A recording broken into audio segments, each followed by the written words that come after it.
Hello students, मैं Sunny Gupta online Gupta ji classes में आपका स्वागत करता हूं और मैं आशा करता हूं कि आप सभी अपने घरों में सुरक्षित होंगे। तो मैं आपके लिए बीटेक 4th सेमेस्टर वालों के लिए पाइथन के सब्जेक्ट की 5वीं यूनिट आपको ऑनलाइन कराने की कोशिश कर रहा हूं। और पहली वीडियो पाइथन की 5th यूनिट की पहली वीडियो में मैंने रिकर्जन आपको बताया कि रिकर्जन होता क्या है, कहाँ उसका यूज़ करते हैं, कैसे रिकर्सिव फंक्शन होता है, क्या उसमें बेस केस, क्या रिकर्सिव केस होता है, ये सब चीज़ें मैंने उसमें बताई। और मैं आशा करता हूँ कि आप सभी को अच्छे से समझ आई होगी। अगर किसी को कोई प्रॉब्लम या कोई क्वेरी आती है तो आप मुझे उसमें कमेंट में पूछ सकते हैं सभी। और आज मैं बताने जा रहा हूँ रिकर्सिव फिबोनाची सीक्वेंस या रिकर्सिव फिबोनाची सीरीज।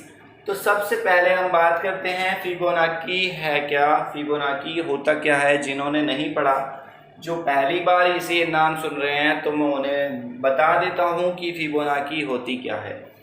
मैंने लिखवाया हुआ है बोर्ड पर, a Fibonacci sequence is a sequence A Fibonacci sequence is a sequence of integers।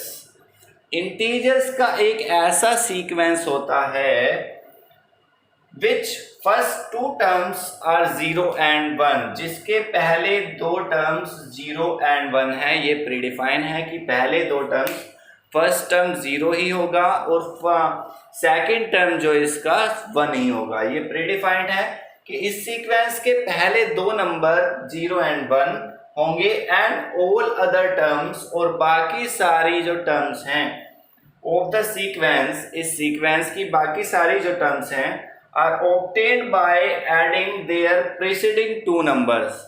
Obtain करी जा सकती हैं बाय एडिंग, ऐड कर देयर प्रीसीडिंग टू नंबर्स, उनके पीछे के दो नंबर को ऐड करके हम तीसरी जो उसकी टर्म्स है उसे कैलकुलेट कर सकते हैं। तो एक इंटीजर्स का ऐसा सीक्वेंस जिसकी पहली दो टर्म्स 0 and 1 है और जिसकी दो के बाद की सारी टर्म्स पिछली दो टर्म्स का एडिशन होता है।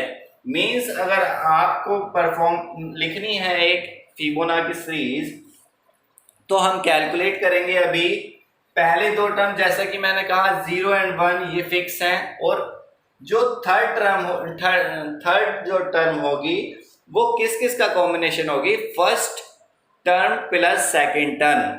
Means first term plus second term equals to 1, तो ये थर्ड टर्म हो गई इसकी 1।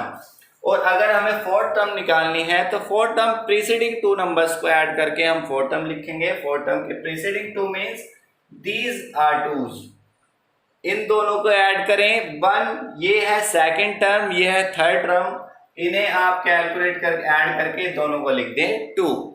अब इसके नेक्स्ट वाली टर्म को कैलकुलेट करना है तो हमें इन दोनों को ऐड करना पड़ेगा, जो कि 1 + 2 = 3। और अगर इससे नेक्स्ट भी करना है तो हमें इन दोनों को ऐड करना पड़ेगा, 3 2 5, ऐसे ही इन दोनों को ऐड करके 8, ऐसे ही इन दोनों को ऐड करके 13, ऐसे ही सो ऑन, जितने तक भी आप लिख सकते हैं। तो फिबोनाची सीरीज, ये इसका एग्जांपल मैंने पहले से लिखवाया हुआ है।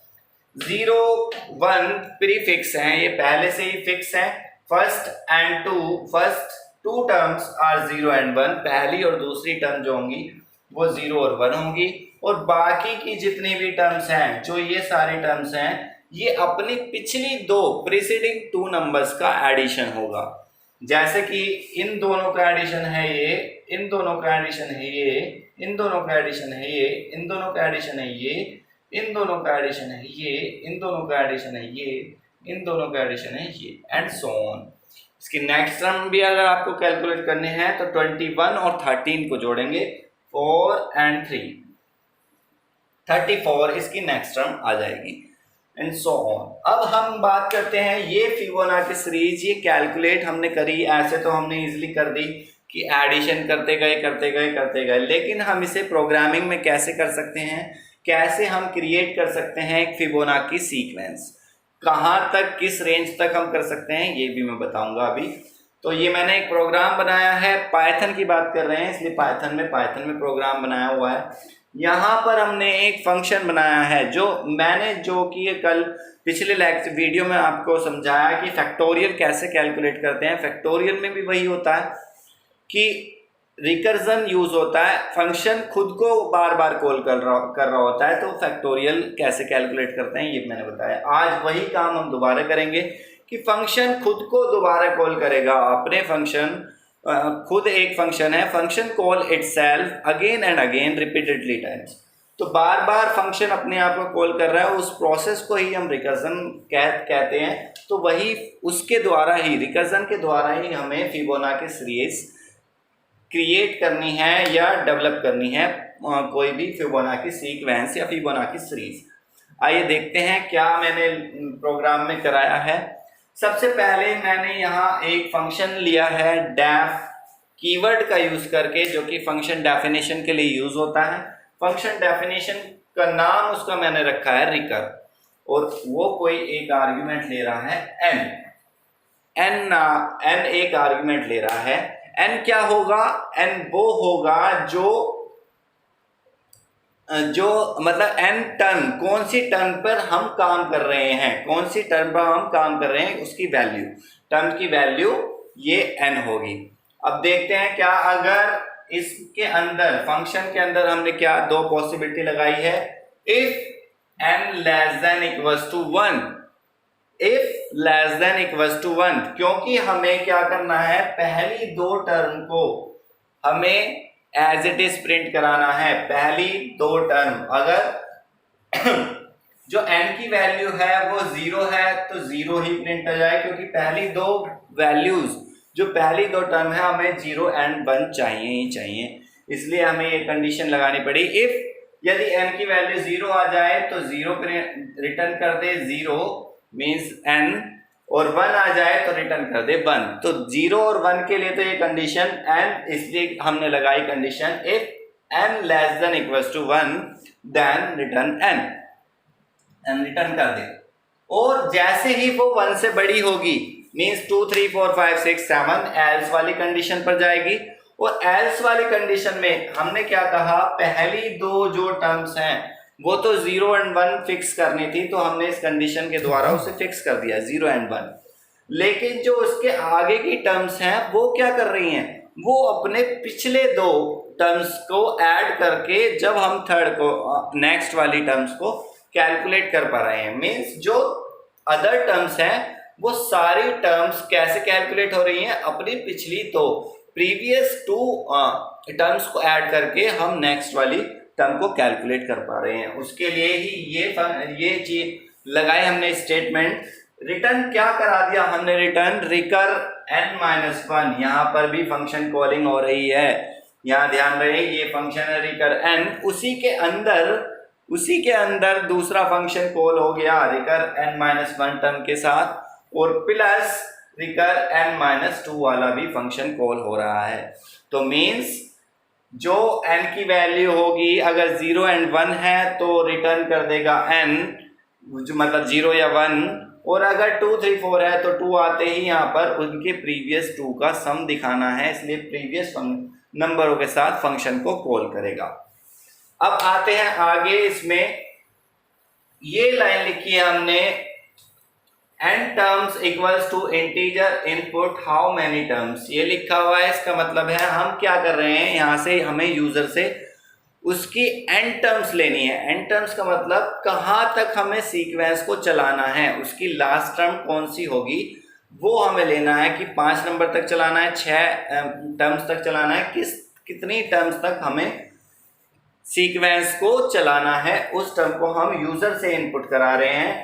Take input from the user, तो यूजर से इनपुट लेने के लिए एक मेथड दिया हुआ है इनपुट मेथड। इनपुट मेथड को आप डायरेक्ट यूज करके यूजर से इनपुट ले सकते हैं। तो जो यूजर इनपुट देगा उसे हमने n टर्म्स के नाम के एक वेरिएबल में स्टोर कर दिया, n टर्म्स के वेरिएबल में स्टोर कर दिया। इनपुट एक मेथड है कोई भी इनपुट यूजर से लेने के लिए, और हमने यहाँ टाइप कास्टिंग करी हुई है। इंटीजर टाइप में हमें वो जो भी आउटपुट देगा, जो भी वो इनपुट देगा, यूजर एंटर करेगा, वो इंटीजर में कन्वर्ट होके आ जाएगा। टाइप कास्टिंग करी है इंटीजर में। तो फिर हमने यहां पर जब हम इसे रन कराएंगे तो सबसे पहले लिखा हुआ आएगा हाउ मैनी टर्म्स,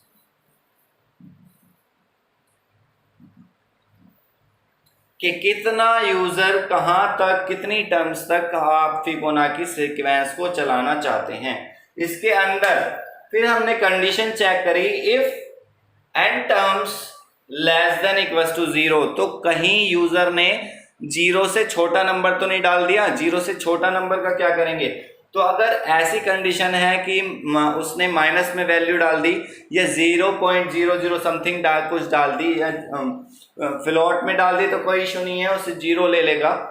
लेकिन अगर जी माइनस में वैल्यू डाल दी, 0 और लेस देन 0 डाल दी, तो उसे हम कहेंगे please enter a positive number. एक टर्म तक रहेगा तो एक टर्म तक तो हो जाएगा, कोई दिक्कत नहीं है, लेकिन 0 टर्म तक कैसे रहेगा। 0 टर्म, पहली टर्म तो प्रिंट करानी पड़ेगी। इसलिए उसने कहा कि 0 या 0 से छोटा डालते ही वो यूजर से कहे कि please enter a positive number, एक पॉजिटिव नंबर तो एंटर करो। आप 0 से बड़ा तो कुछ डालो, जब भी हम उस टर्म तक पहुंच पाएंगे। आप माइनस में जा रहे हैं तो उस टर्म में हम कैसे पहुंच पाए। तो ये कंडीशन चेक और करी है, क्यों, जिससे कि यूजर कहीं गलत इनपुट ना डाल दे, क्योंकि यूजर तो यूजर है, वो मजे मजे में कुछ भी डाल सकता है। उसने कहा हाउ मेनी टर्म्स, मैंने कह दिया -15, अब कर दे रहा हूं -15, कहाँ करोगे। तो यहां पर उसे मैसेज आएगा तो कि वैलिड एक पॉजिटिव नंबर एंटर करो प्लीज।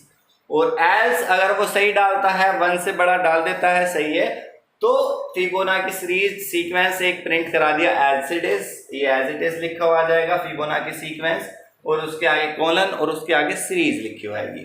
तो फिर एक लूप चलाया फॉर i इन रेंज, और इसके अंदर हमने दे दिया n टर्म्स। मींस रेंज कहां तक है उसकी, रेंज तक जाएगा n टर्म्स तक। जो यूजर हमें इनपुट देगा, उसने 4 डाला तो 4 तक लूप चलेगा, उसने 5 डाला तो 5 तक लूप चलेगा।